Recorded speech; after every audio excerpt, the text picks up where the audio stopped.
biologijos mokslų daktaras, gamtos mokslų daktaras, toksikologijos akademijos diplomantas, seniausias mokslinės patarėjų tarybos narys Artūras Ferstas.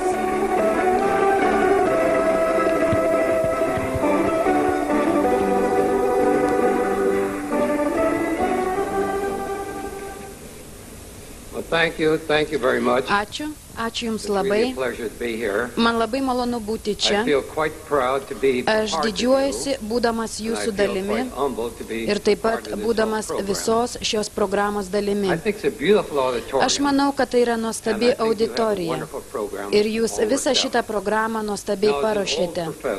Kaip senas profesorius, aš naudojuosi užrašais. Leiskite, aš pakartosiu. Aš esu senas profesorius, kuris naudojasi užrašais. Ir prieš tai, kai aš pradėsiu kalbėti, aš noriu padėkoti visiems vertėjams.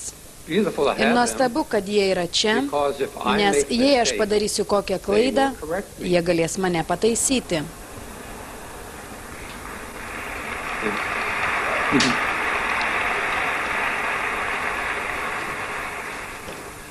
Aš norėčiau bendrai pakalbėti apie GNLD.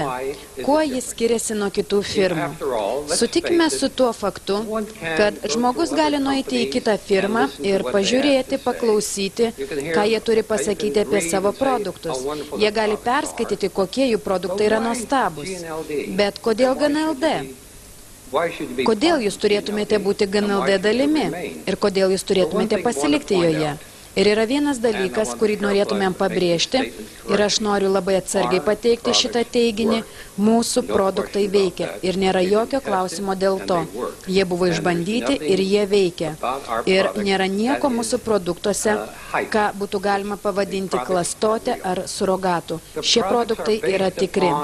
Mūsų produktai yra pagaminti iš gero, saugaus maisto.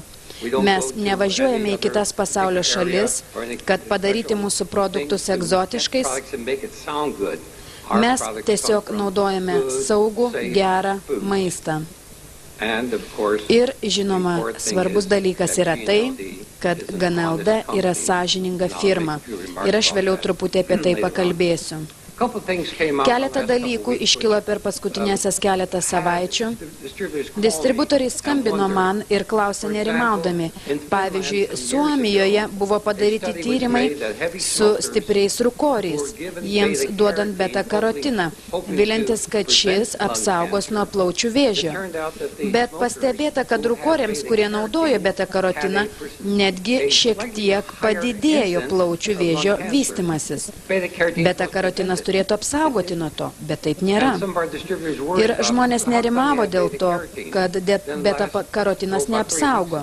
Ir maždaug prieš 3 savaitės vienas mokslinis straipsnis buvo parašytas apie tai, kad beta-karotinas neapsaugo nuo širdies ligų.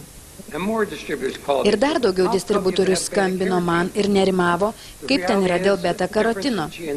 Skirtumas tarp GNLD produktų yra tas, kad mes neparduodame beta-karotino. Ką mes darome? Mes parduodame karotinų šeimas, vadinamas karotenoidais. Mes žinome iš mokslo, kad šeimos yra svarbus dalykas.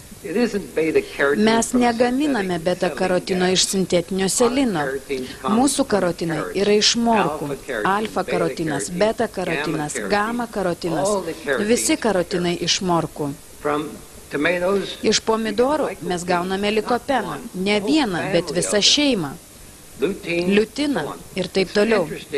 Yra įdomu, kad niekada nėra buvę konferencijos apie karotenoidus tol, kol mūsų karotenoidų produktai netapo prieinami pasauliui.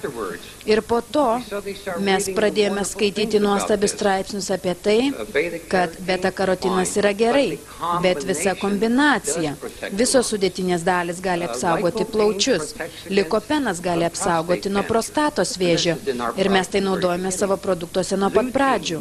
Liutinas gali apsaugoti akis ir tai yra mūsų produktuose nuo pat pradžių, nors mes nesitikėjome, kad rezultatai bus tokie nuostabus, bet nuo pat pradžių žinojome, kad visa šeima yra labai svarbu. Nėra taip, kad mes pridedame beta karotino, bet mes naudojame visą šeimą taip, kaip gamta pasakė, kad tai yra originalas ir veikiantis dalykas. Kitas dalykas, kuris iškilo prieš porą savaičių laikraščiuose, kad Mičigano valstijose mokslininkai davė žmonėms vitamino E papildus. Ir kitai grupiai žmonių buvo duodamas vitaminas E iš natūralių šaltinių. Vitamino E papildas neapsaugojo nuo širdies ligų ir cholesterolio, o natūrali vitamino E forma apsaugoja. Ir distributoriai rašė ir skambino man, klausdami, kaip yra dėl mūsų vitamino E. Tas vitamino E papildas, kurį jie naudojo, buvo sintetinis vitaminas E, kuris susideda iš 2 komponentų. Natūralus vitaminas E susideda iš 8 komponentų. Iš 2 vitamino E sudėtinių dalių, kurios be jokių abejonių yra pigesnės, tik viena iš jų gali būti efektyvi. Ir tai yra alfa forma. Ir ta alfa forma trukdo gama formai būti panaudotai. Mūsų vitaminas E susideda iš visų 8 sudėtinių dalių. Tai ir yra GNLD skirtumas. Tai yra svarbu žinoti, kad vienas šeimos narys, beta karotinas atskirai arba alfa-tokoferolas atskirai trukdo įsisavinti visiems kitiems komponentams. Ir todėl mes naudojame šeimas. GNLD terminais kalbant, skirtumas yra tas, kad mes pažįstame visą spektrą. Mes nepaimame vienos dalies ir neišskaidome jos.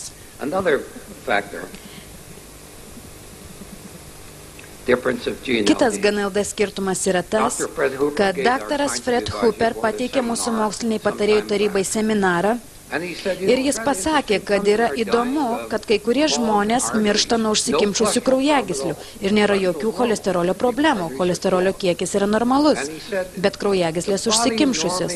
Ir jis pasakė, kad kūnas paprastai pagamina tokį komponentą vadinamą homocisteinu. Nesirūpinkite dabar dėl mokslo. Tai yra natūrali medžiaga, kurią pagamina kūnas, bet jis pats po to nusikrato to. Taigi biochemijos procese ši medžiaga pasigamina ir po to kūnas nusikrato jos pats. Bet koks vitaminų trūkumas kūne padaro taip, kad ši medžiaga pasilieka, kaupiasi ir galiausiai užkemša kraujagyslės. Daktarė Ariana Karugi ir aš pradėjome žiūrėti į šios senos problemos biochemiją ir aptikome, kad homocisteinui sunaikinti, kas turi vykti normaliam procese, jam reikalingi vitaminai B6, B12 ir folinė rūgštis. Mes patvarkėme savo produktus ir neliko jokios problemos. Kai kurios firmos teigia, kad jeigu jūs norite apsisaugoti nuo homocisteino, jums reikia vartoti folinę rūgštę, tik vieną komponentą. Bet vienas komponentas negali to padaryti. Ir vėl skirtumai tarp GNLD ir kitų firmų, kad mes žinome visą paveikslą. Taigi, koks yra skirtumas? Aš paminėjau sąžiningus produktus, bet labiau svarbesnis dalykas yra tas, kad visi šie produktai, kuriuos matome, buvo labai atidžiai ištirti. Mes turime veikiančią mokslinę patarėjų tarybą. Yra įvairiausios disciplinos, kaip mes veikiame ir tyrinėjame.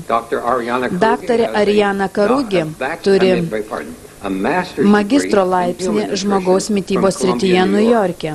Ji turi daktaro laipsnį biocheminėje mitybos srityje Brukline. Daktaras Fred Hooper turi daktaro laipsnį biocheminėje ir įvairios patirties tyrimuose.